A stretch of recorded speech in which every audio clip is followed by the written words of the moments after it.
প্রতিদিনের জন্য মেয়েদের খাবার দাবারের তো নাই শেষ। তো আজকে তাদের জন্য চাইনিজ নুডলস বানাচ্ছি। তো আসসালামু আলাইকুম প্রিয় ভাই ও বোনেরা, সবাই কেমন আছেন? আশা করি আল্লাহর রহমতে অনেক ভালো আছেন। তো এই যে দেখেন সেই রান্নাটার রেসিপি, এখানে সব কিছু কেটে নিয়েছি। সব কিছু আজকে কিন্তু সবজি দিয়েই কিন্তু আমি নুডলসটা বানাবো।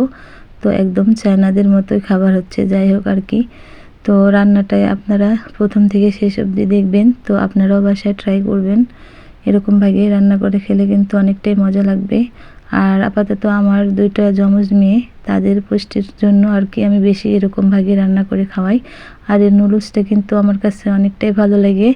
আর এই নুডলসটা কিন্তু আমার এই সবজি দিয়ে বেশ মজাই লাগে।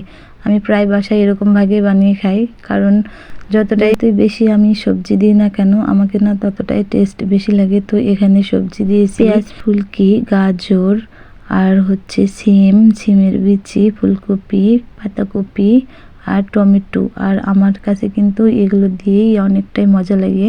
তো আপনারা কি এরকমভাবে রান্না করে খেয়েছেন? অবশ্যই দেখবেন, সে টেস্ট লাগবে। তো যাই হোক, এখানে কিন্তু সবগুলো আমি সিদ্ধ করে নিয়েছি। আর এগুলো কিন্তু ঠান্ডা করতে হবে, ঠান্ডা পানি ঢেলে। আর এখানে আমি ডিমগুলো গুলিয়ে নিচ্ছি। আর এখানে ডিমটা কিন্তু আলাদা করে ভেজে নেব, আর না হলে কিন্তু আমার কাছে অনেক ভালো লাগে না। তো এখানে দেখেন ডিমটা আমি ভেজে নিচ্ছি। আপনারা ভাববেন যে আমার হয়তো বা লাকড়ি সুন্নি কিছুই নাই, এটা কি দিয়ে লাটতেছি। তো আমার সুন্নি আছে, বাট আমি কিন্তু এই চুলাতে কিন্তু আমার কাছে এই লাকড়িটা দিয়ে রান্না করতে অনেকটাই ভালো লাগে।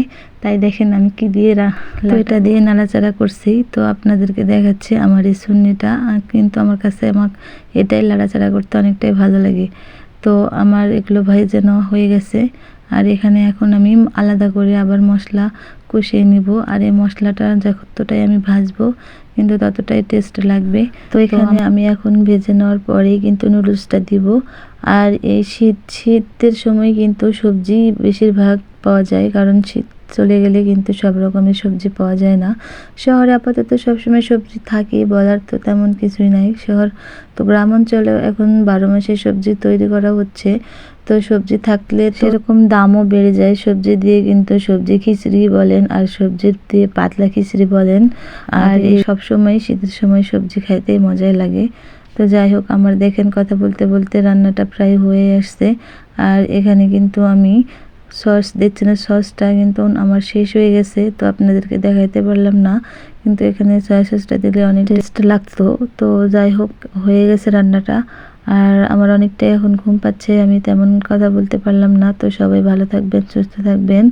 আর আমার কথাগুলো কেমন লাগলো অবশ্যই আমাকে কমেন্টে জানাবেন। আর এটা কিন্তু আমি খাওয়ার পরে ভয়েসটা দিচ্ছি, এটা কিন্তু আসলে অনেকটাই টেস্ট হয়েছিল।